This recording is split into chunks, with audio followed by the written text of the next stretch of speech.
주님의 이름으로 사랑합니다.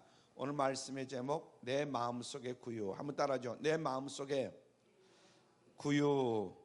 예. 지금 우리는 성탄을 기다리는 대강절이라고도 하고 또 대림절이다 이렇게 말하고 있죠. 우리 아마 주보에는 대림절 기간입니다 이렇게 나와 있는데, 대강절이라고 해도 되고 대림절이라고 이렇게 해도 됩니다. 그래서 지금 성탄을 이제 기다리고 있는데요. 지난 주일에 이어서 예수님의 탄생의 그 배경, 특히 탄생 장소에 관해서 살펴보려고 합니다. 일반적으로 한 나라의 시조나 각 나라마다 다 자기 나라를 세운 그 시조가 있죠. 우리는 이제 단군을 시조로 여기고 있는데, 각 나라마다 시조가 다 있습니다. 그 왕이라든가 시조. 그래서 종교의 창시자 등 지체가 높은 인물의 탄생 이야기는 굉장히 신비롭고 화려합니다. 이야기를 들어보면 그래? 우리나라 이제 단군 신화 같은 것도 우리가 들어보면 막 기가 막히잖아요. 그런 일이 있을 수 있나? 막 이런 정도의 그런 이야기들이죠. 그래서 사실 좀 부풀려서 포장하고 신격화한 이런 픽셔닝 이런 경우가 굉장히 많습니다. 제가 어릴 때는 그 이승만 우리나라 초대 대통령이 이승만 대통령이잖아요. 이승만 대통령이 그 이제 어렸을 때라든가 뭐 이렇게 대통령이 된 거 그 배경에 대해서 책을 쫙 써놓은 걸 보면 기가 막힙니다. 막 그냥 그다음에 뭐 박정희 대통령도 역시 마찬가지고 전두환 지금 한참 막 전두환 많이들 욕을 하고 있지만, 그 당시는 전두환 대통령이 태어나서 막 잘하고 뭐 하고 한 게 완전히 뭐 이건 뭐 정말 한 나라를 세운 어떤 그런 그 개국 뭐라 그럴까 뭐 하여튼 창시자 그럴 정도로 아주 그 배경이라든가 막 이런 게 아주 놀랄 정도로 기록되어 있던 것을 지금 생각이 납니다. 그에 비해서 우리 예수님의 탄생 이야기는 초라할 정도로 아주 단순한 것을 우리가 알 수가 있어요. 일반 개인 어느 나라의 뭐 시조라든가 중간에 뭐 좀 훌륭하다 이런 사람들의 탄생 배경 보면 굉장하잖아요. 그런데 예수님의 탄생 배경을 이렇게 살펴보면 굉장히 초라하다. 그러나 역사적 사실을 그대로 예수님은 기록한 것이고, 그 가운데 하나님의 오묘한 뜻이 내포되어 있음을 우리는 잘 알아야 될 줄로 믿습니다. 그래서 오늘 본문 누가복음 2장을 보면 예수님의 탄생 기록이 비교적 자세하게 나와 있는 것을 우리가 알 수가 있습니다. 먼저 1절을 보면 예수님의 시대적 배경이 거기 나옵니다. 당시 이스라엘은 로마 제국의 식민지였어요. 우리가 일제의 식민지로 살았잖아요. 그와 마찬가지로 이스라엘은 그 당시는 로마가 지배하고 있는 로마 제국에 속한 그런 식민지였습니다. 예수님이 탄생하신 때에는 가이스 아구스도라는 사람이 황제였어요. 그래서 가이스 아구스도가 그 유명한 옥타비아누스 그 사람입니다. 그래서 그는 식민지 백성을 효과적으로 통치하기 위해서 호정령이라는 것을 내립니다. 호정령. 그 요즘으로 말하면 인구 센서스를 실시하는 거죠. 그래서 우리나라 인구가 얼마고 이제 몇 명이 어디로 하고, 그래서 이제 전체적인 그 국가 예산이라든가 이런 것들도 세울 수 있고, 그래서 인구 센서스를 실시합니다. 옥타비아누스. 그러니까 2000년 전에 그 정도 되니까 참 그때는 굉장히 우리나라보다 훨씬 앞섰던 그런 나라들 같아요. 그래서 그 당시 이미 성령으로 아기를 잉태하고 있었던 이 마리아는 어디에 살고 있었느냐? 갈릴리 나사렛이라는 곳에 살고 있었어요. 당시 이스라엘의 저 북쪽 지방, 그 아주 조그만한 변두리 시골입니다. 근데 호적을 하기 위해서 약혼자 요셉과 함께 요셉의 고향으로 가게 되는 거죠. 그것이 바로 어디냐면 남쪽 유대의 베들레헴이라는 땅입니다. 베들레헴. 예수님이 베들레헴 이제 우리가 탄생이라고 하지만 나사렛이라는 곳에서 이제 베들레헴으로 옮겨간 그런 마리아 하고 그 남편 하여튼 거기에 태어난 건데, 약간 남쪽에 유다의 베들레헴입니다. 베들레헴에 당도한 마리아에게 해산날이 닥쳐오고 거기서 이제 예수님을 낳게 되죠. 그래서 오늘 본문 누가복음 2장 6절로 7절에 보면 그렇게 말하고 있어요. 거기 있을 거기라는 게 유대 베들레헴의 얘기예요. 베들레헴에 있을 그때에 해산할 날이 차서 맏아들을 낳아서 강보로 싸서 구유에 누였으니 이렇게 되어 있습니다. 예수님이 하나님의 아들임에도 불구하고 어디에서 태어났느냐? 오늘 말씀해 보니까 어디에서 태어났다고 그랬어요? 구유에 누였으니, 구유에 누였다 이거예요. 짐승의 여물통, 그것을 구유다 이렇게 얘기하는 거예요. 구유, 말구유 뭐 이렇게 얘기하잖아요.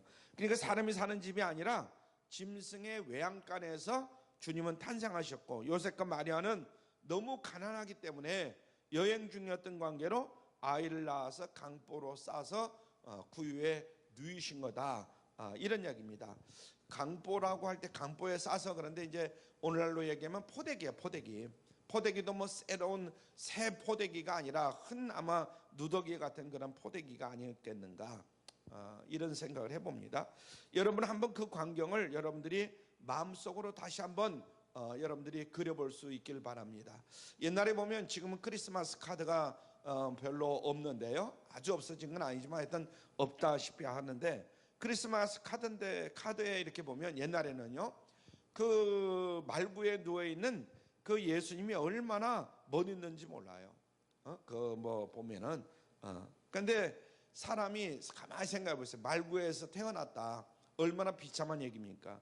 특히 그 당시 마구간은 동굴이었다 그래. 동굴 속에다가 마구간을, 이제 날씨도 뭐 덥거나 춥거나 하면은 포근하라고 동굴 속에다가 이렇게 마구간을 지었다고 그래요. 오늘처럼 마구간을 잘 진 게 아니라 동굴 속에다 그냥.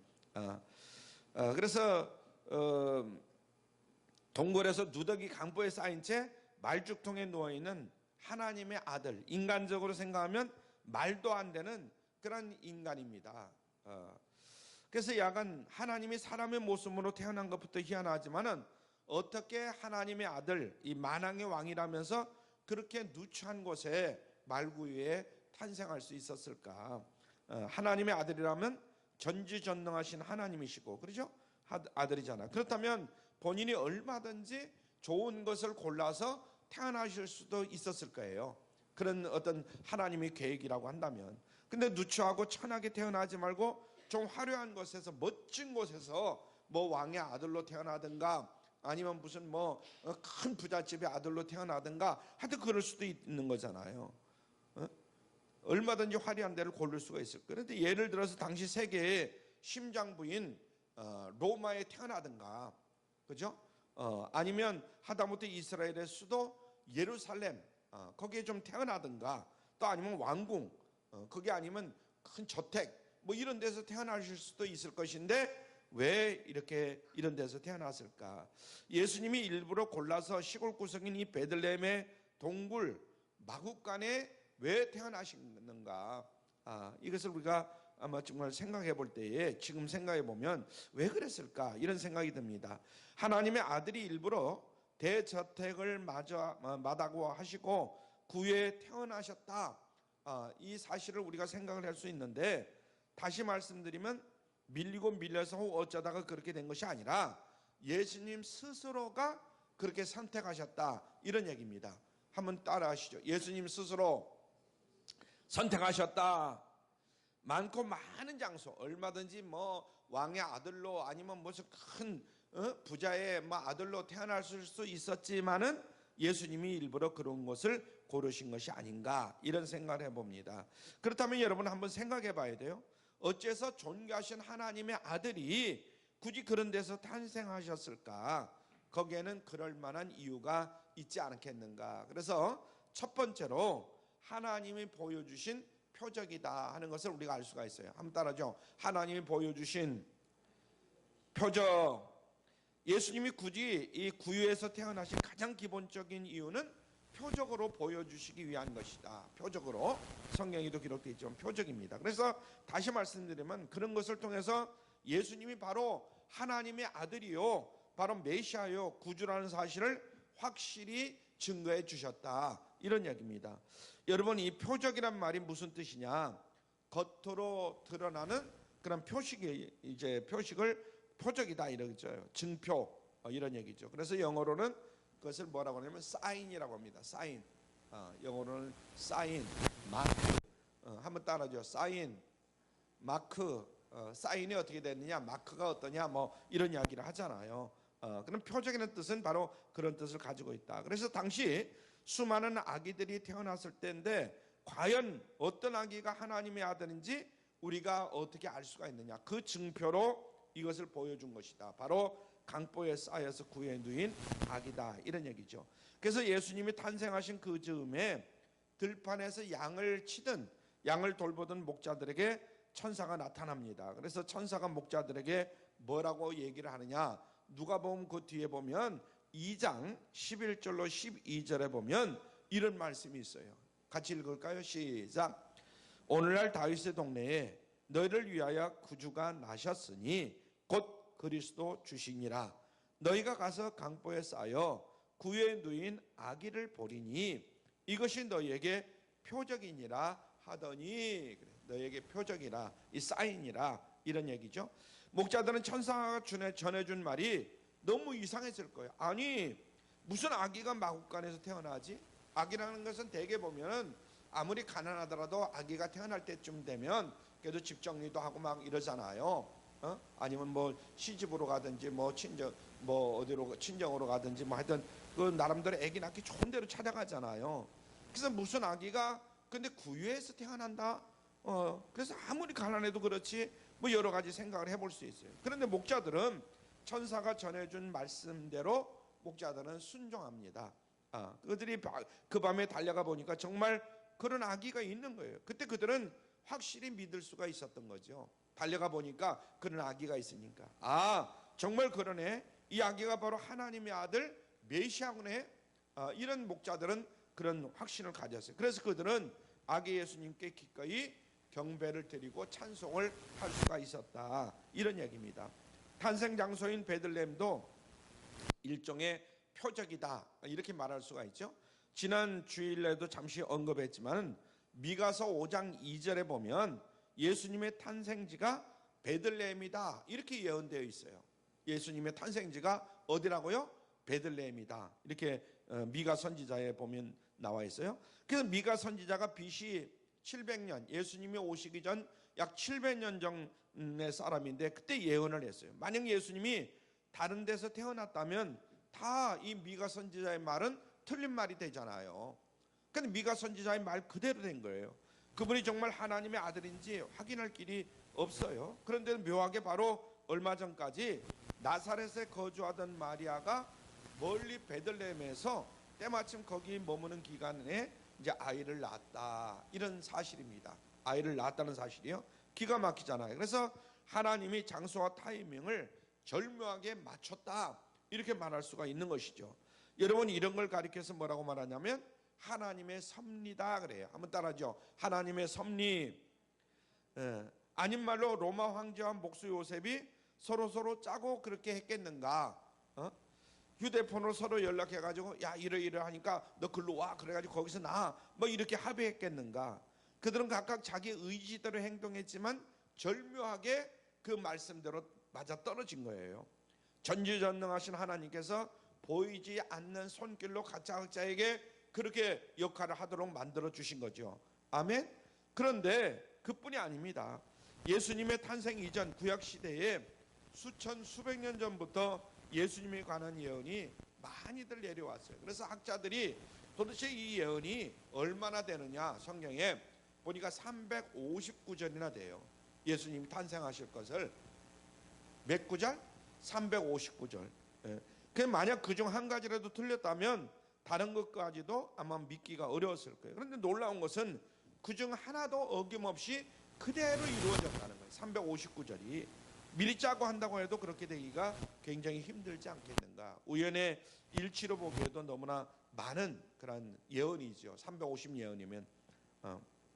그래서 350개의 예언이 딱 맞아 떨어지니까 비명이 절로 나올 수밖에 없는 참으로 신비로운 일이 될 수밖에 없었다, 이런 얘기입니다.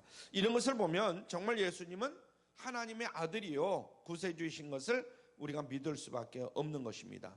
동방박사들이 별을 보고 아기 예수님을 만난 것도 그 중에 하나다. 우리가 동방박사 지난번에 살펴봤잖아요. 그래서 민수기의 예언이 그대로 이루어진 거예요. 그런 점에서 동방 박사들이 본 별도 역시 표적으로 보여준 것이다, 이런 얘기죠. 후에 예수님의 공생애가 시작될 때에 세례 요한이 예수님을 확인한 것도 역시 표적을 통해서 이루어지는 겁니다. 요한복음 3장 32절로 34절 여러분들이 나중에 한번 찾아보세요. 요한복음 3장 32절로 34절에 보면 그 경위가 이렇게 나옵니다. 세례 요한의 간증인데, 나도 처음에는 누가 메시아인 줄을 몰랐다. 그럴 거 아니겠어요? 누가 메시아인지 어떻게 합니까? 처음에는 모르죠. 근데 하나님이 나에게 계시해 주시기를 요단강에 나가서 세례를 주면 한 사람 위에 성령이 임하게 될 것이다. 바로 그 사람이 하나님의 아들 메시아다. 이제 세례 요한이 세례를 줄 때에 그때 성령이 임한다는 거예요. 그래서 하나님의 아들 메시아다. 정말 어느 날 범상치 않은 한 분을 이제 만나가지고 세례를 줬는데 정말 그런 놀라운 일이 벌어지잖아요. 그래서 세례 요한도 예수님을 알아보게 된 것이다, 이런 얘기입니다. 이런 과정이 있었기 때문에 세례 요한이 예수님을 증거하였고 순교까지 감당할 수 있었던 것을 우리가 성경을 통해서 알 수가 있습니다. 그러므로 여러분, 우리는 예수님의 마국간 구유 탄생을 이상하게 여기지 말고 혹은 단순하게 낭만적인 것으로 생각하지 말고 예수님이 정말 하나님의 아들이요 우리를 구원하시기 위해서 이 땅에 오신 예수 그리스도다, 말하자면 구세주다 하는 것을 확신할 수 있기를 바랍니다. 그래서 구세주 예수님을 영접함으로 이 세상에서 승리하고 장차 저 천국에 다 들어가는 우리 모두가 되기를 주님의 이름으로 축원합니다. 두 번째는 내 마음의 구유입니다. 한번 따라줘. 내 마음속의 구유. 예수님이 굳이 구유에 탄생하신 또 한 가지 중요한 이유는 예수님을 모시는 마음 자세를 교훈하여 주기 위한 것이다. 우리의 마음 자세를 교훈해 주기 위한 것이다.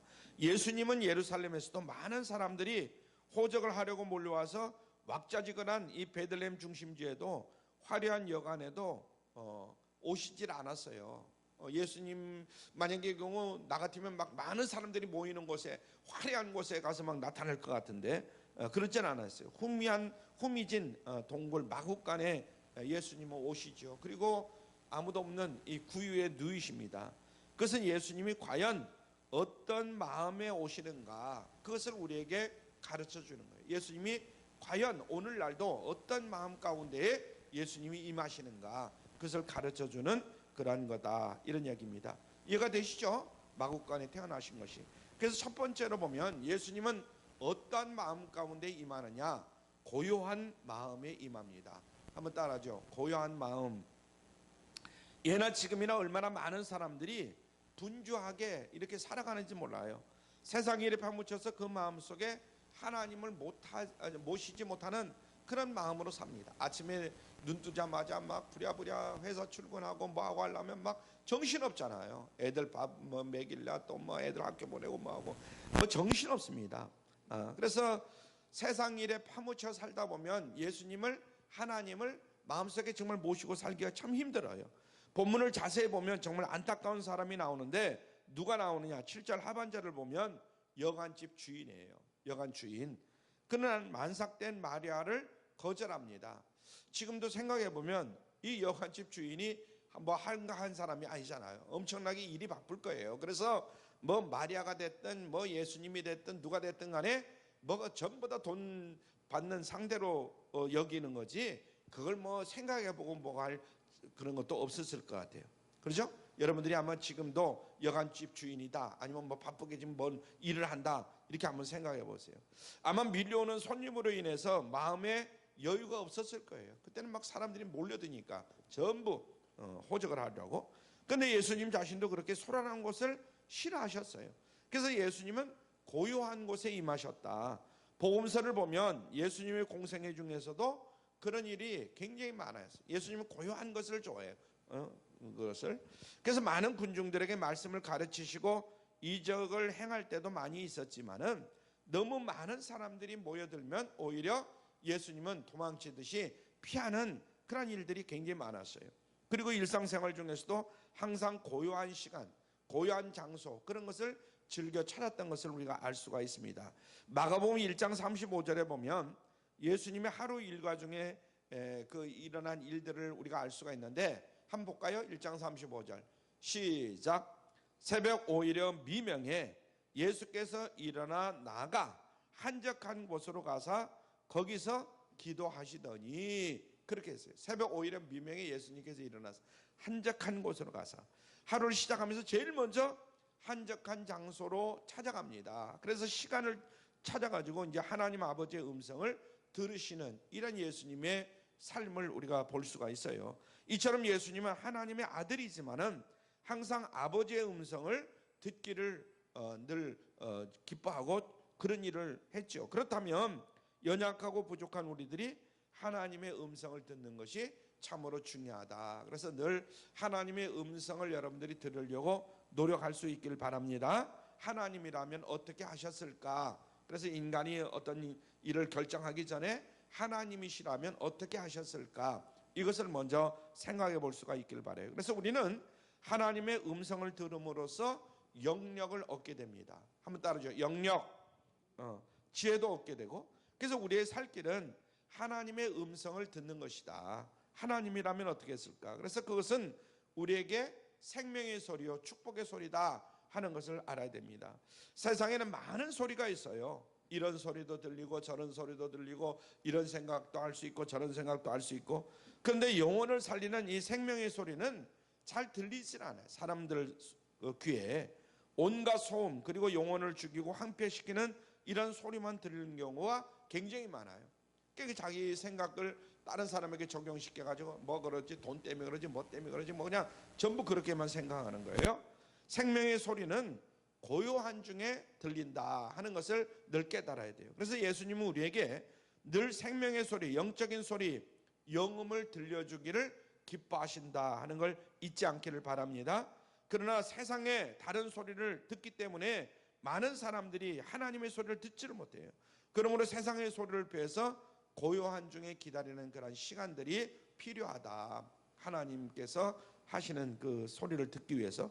간혹 고요한 산 속에 가면 평소에 듣지 못하던 그런 소리가 들리는 경우가 많아요. 여러분들도 이제 조용하게 어떤 뭐 등산을 간다든가 어떤 숲속을 간다든가 뭐 시골에 이제 이렇게 뭐 산속을 간다든가 그런 경우가 있잖아요.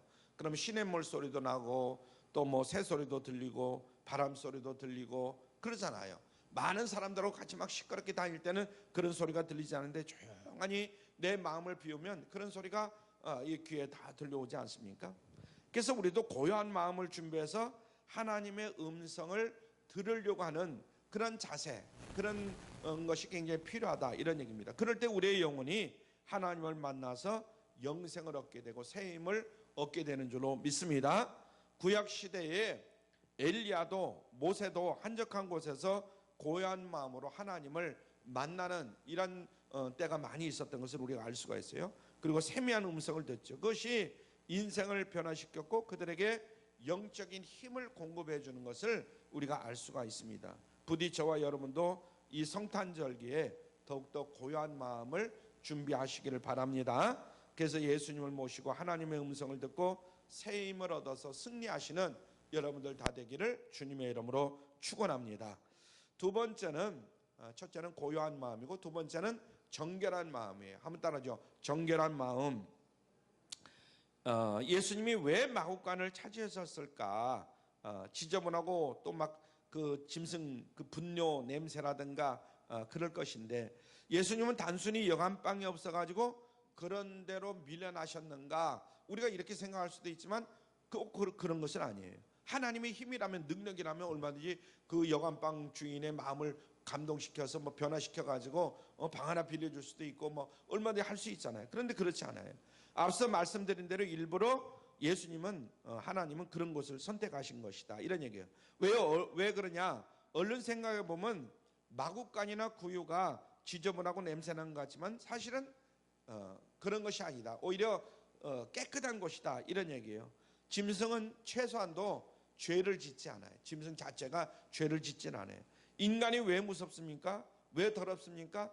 위생 상태를 보면 인간은 훨씬 짐승들보다 깨끗한 것 같아요. 그죠? 대소변이라든가 이런 것들 보면은, 그러나 영적으로 보면 인간은 도덕적으로 굉장히 부패하고 더러운 것을 우리가 알 수가 있어요. 인간이라는 것은 흔히 인간 세계에서 나쁜 인간을 가리켜서 이 짐승만도 못한 인간아 막 이런 이야기를 하잖아요. 이 짐승만도 못한, 우리가 막 옛날에 그 사람들하고 뭐 다툼이 있다든가 이랬을 때 막 그런 경우 많이 하잖아요. 근데 사실은 짐승만도 못한 그런 인간들이 얼마나 많은지 몰라요. 근데 동물의 세계는 그렇지 않은 것 같아요. 동물의 세계는 이제 저는 이제 오후에 이제 5시 뉴스가 끝나고 나면 바로 동물의 세계가 나와요. KBS에서. 그 동물의 세계는 거의 매일 빼놓지 않냐고 꼭 봅니다. 그 동물의 세계를 잘 보는데, 짐승은요 배부르면 절대로 다른 욕심을 내질 않아요. 호랑이 같은 경우도 뭐 짐승을 잡아먹고 배가 부르면요 그냥 낮잠을 자거나 편히 쉽니다. 더 막 잡아가지고 막 쌓아놓고 그러려고 하진 않아요. 그냥 잡아먹고 그냥 그런 거예요. 그래서 배부르면 더 이상 욕심을 내지 않아요. 자기끼리도 잡아먹질 않아요. 반면에 인간은 어떠냐? 배불러도 자기의 욕심을 채우기 위해서 사람을 막 그냥 짓밟거나 죽이기까지 하는 이런 경우를 봐요. 더 모아놓으려고. 그래서 인간과 짐승 둘 중에서 누가 더 깨끗한가, 누가 더 정직한가 헷갈리는 경우도 간혹 있을 수도 있어요. 그렇다고 여러분들 사람을 막 무조건 미워하거나 그러시면 안 돼요. 우리가 냉정하게 생각하면 사람이 더 욕심이 많고 사람이 겉으로는 아닌 것 같이 하면서도 속에는 굉장히 무서운 마음들을 품고 있다, 이런 얘기입니다. 예수님은 깨끗한 곳을 좋아하시는 것 같아요. 공생의 마지막 예루살렘 성에 입성을 할 때도 무엇을 타고 가냐면 나귀 새끼를 타고 갔어요. 나귀 새끼, 보잘것없는 나귀 새끼. 나귀 새끼는 뭐예요? 사람이 한 번도 타보지 않은, 사람의 손길을 거치지 않은 정결한 그런 나귀 새끼를 타고 가셨다 하는 것을 우리가 깨달아야 돼요. 이와 마찬가지로 예수님은 항상 정결한 마음 가운데에 임하신다 하는 것을 우리가 깨달아야 돼요. 여러분 마태복음 5장 8절에 보면 팔복이 쭉 나와요. 마태복음 5장도 여러분들 중요하니까 일단 보면 팔복이 쭉 나오는데, 팔복 가운데 마태복음 5장 8절 같이 읽을까요? 시작. 마음이 청결한 자는 복이 있나니 저희가 하나님을 볼 것이며. 마음이 청결할 때에 하나님을 본다는 거예요. 한번 따라하죠. 마음이 청결할 때 하나님을 본다. 사람의 눈으로 자꾸만 어떤 사람을 보고 판단하려고 하지 말고 자기 욕심 가지고 그러면 안 된다. 마음이 청결할 때에 하나님을 볼 수가 있다. 그 마음의 눈으로 하나님을 볼 수가 있는 거예요. 마음이 세상의 탐욕과 죄악과 음란과 방탕으로 얼룩지면 절대로 하나님을 만날 수가 없어요. 그런 마음에는 예수님이 찾아오실 수가 없다 하는 것을 깨달아야 됩니다. 그러면 정결한 마음은 우리가 어떻게 준비해야 되느냐? 정결한 마음. 시편 51편 보면, 여러분 신약과 구약에는 꼭 짝이 있다 이런 말씀을 드렸어요. 시편 51편 참회의 그 시편이 나오는데 17절 봅니다. 참 시편 51편 17절 시작. 하나님이 구하시는 제사는 무엇이다? 상한 심령이라. 하나님이셔 상하고 통회하는 마음을 주께서 멸시치 아니하시리이다. 아멘. 무슨 말이냐? 참회할 때 마음이 정결해진다 이거예요. 참회할 때 마음이 정결해진다. 우리는 다 죄인이잖아요. 마음이 사실 더럽잖아요. 가만히 있으면 세상으로 인해서 계속 더러워질 수밖에 없어요. 그래서 마음에 잡초가 자꾸만 돋아납니다. 또 싹둑하고 잘라내면 또 좀 있다면 또 잘라 또 돋아나고 계속해서 잡초가 돋아나요. 그러므로 계속 우리는 가슴을 치면서 참여하는 그런 우리 모두가 되어야 될 줄로 믿습니다. 아멘. 우리가 보면 나는 죄가 없어 큰 소리 치지만요, 목사인 저도 하루에도 이 죄가 얼마나 자주 요동을 치는지 몰라요. 그래 자꾸만 잘라내야 돼요. 우리 모두가 그렇잖아요. 뭐 보면 나도 갖고 싶고 또 뭐 하고 싶고 뭐 그런 경우가 굉장히 많잖아요. 이게 다 정욕이고 욕심인데, 그래서 그런 마음을 자꾸만 잘라버려야 된다. 정결한 마음을 준비해야 된다. 그럴 때 예수님이 우리를 찾아와 주시고 만나 주신다 하는 걸 잊지 마시길 바랍니다. 야고보서 4장 8절 말씀을 보면 이런 말씀이 있어요. 야고보서 4장 8절 시작. 하나님을 가까이 하라. 그러면 너희를 가까이 하시리라. 죄인들아 손을 깨끗이 하라. 두 마음을 품은 자들아 마음을 성결케 하라. 참 기가 막힌 말씀이에요. 마음을 성결케 할 때 하나님이 만나 주신다, 이런 말씀이거든요. 부디 이 성탄절기에 정결한 마음들을 여러분들이 준비하셔서 우리를 구원하러 오신 예수님을 만나는 그런 기쁨을 누리시기를 주님의 이름으로 축원합니다. 할렐루야. 2023년도 성탄절 아주 뜻깊은 그런 성탄절이 되기를 바라요. 자, 고요한 마음을 가져야 된다. 두 번째, 정결한 마음을 가져야 된다. 세 번째는 따라하죠. 겸손한 마음. 구유는 가장 낮은 자리잖아요. 그래서 얼마나 더 낮아질 수 있을까? 그런데 아이러니컬하게도 그것은 하나님의 아들 만왕의 왕이신 예수님이 이 세상에 오셔서 처음으로 좌정하여 계시는 그런 자리다 이거예요. 그런 점에서 이 구유는 예수님의 왕자다, 이렇게 말할 수가 있어요.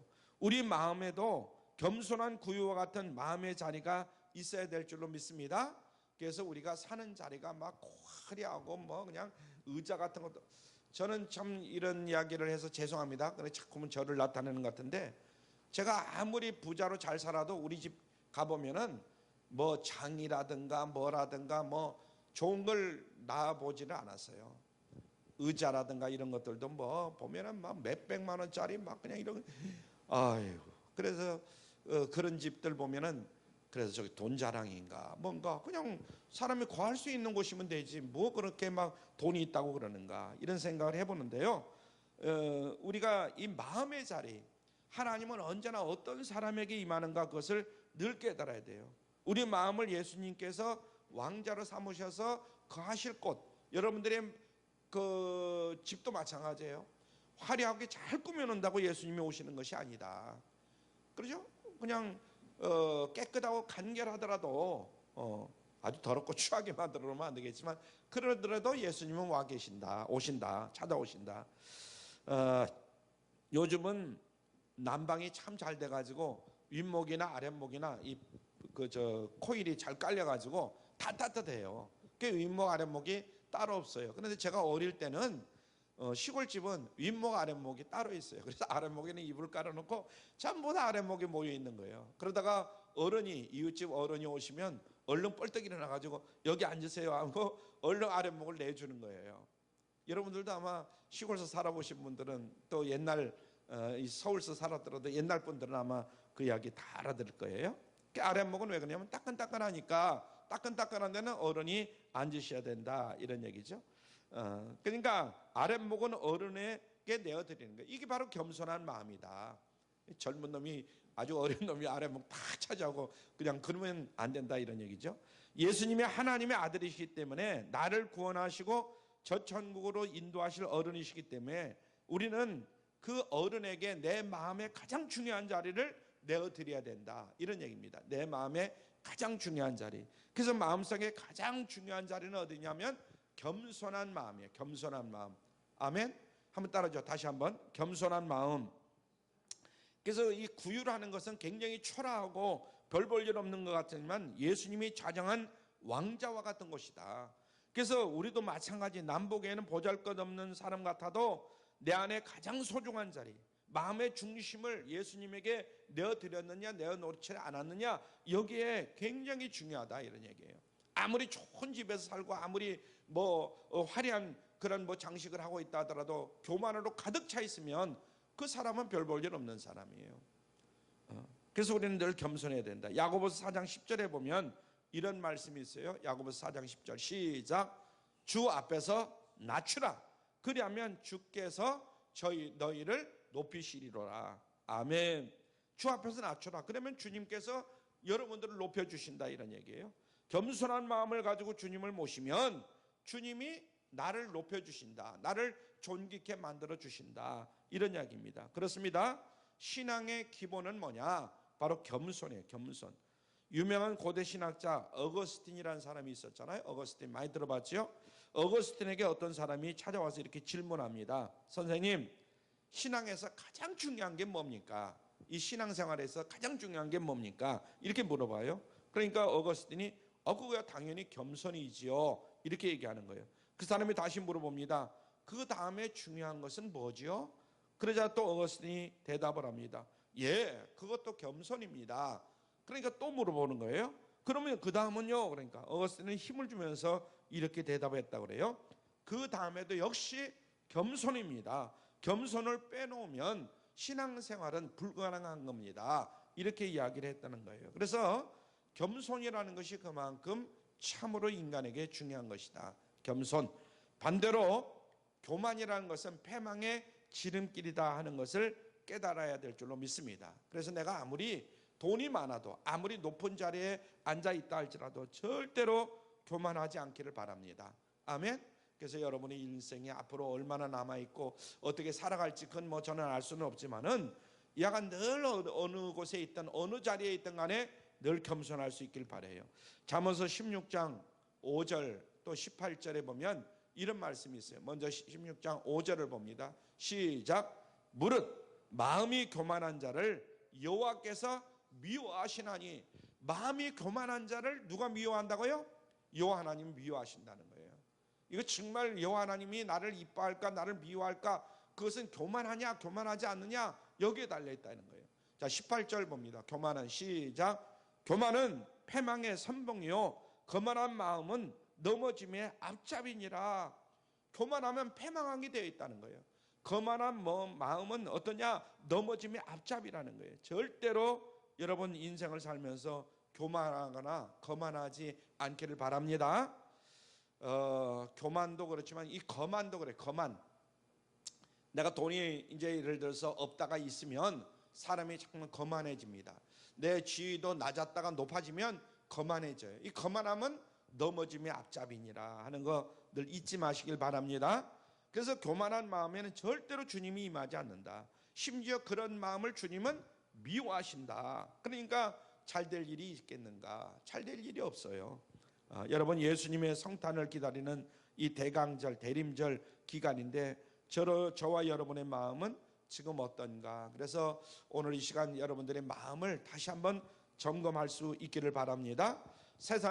예수님이 세상에 화려한데 소란한데 그런 데를 찾아온 것이 아니고 후미진 그런 마국간 구유에 나셨다 하는 것을 여러분들이 깊이 먼저 마음속에 새길 수 있기를 바랍니다. 그리고 우리 마음에 예수님이 찾아오실 수 있도록 우리 마음을 잘 점검을 해야 돼요. 그래서 오늘 말씀해 보니까 고요한 마음, 정결한 마음, 그리고 겸손한 마음 가운데 주님은 임하신다 하는 거 잊지 않기를 바랍니다. 그래서 우리가 세상 일에 분주하게 살다가 또 욕심만 부리다가 교만만 부리다가 혹시라도 마음 밖으로 예수님을 내쫓는, 그 당시 예수님이 이 땅에 오셨을 때에 예수님을 모른 척하고 아까 여관 집주인이라든가 이런 사람들처럼 예수님을 마음 밖으로 내쫓는 그런 어리석은 그런 사람들이 되어서는 아니 될 줄로 믿습니다. 요한계시록 3장 20절에 보면 이런 말씀이 있어요. 시작. 볼지어다 내가 문 밖에 서서, 여기 내가는 여기 예수님이죠. 문 밖에 서서 두드리노니 시작. 누구든지 시작. 누구든지 내 음성을 듣고 문을 열면 내가 그에게로 들어가 그로 더불어 먹고 그는 나와 더불어 먹으리라. 아멘. 아무쪼록 이 음성을 듣고 마음을 활짝 열고 성탄하신 예수님을 여러분 마음속에 깊이 모시고 항상 승리하는 여러분들의 삶이 되기를 주님의 이름으로 축원합니다. 기도합니다. 죄 많고 허물 많은 우리를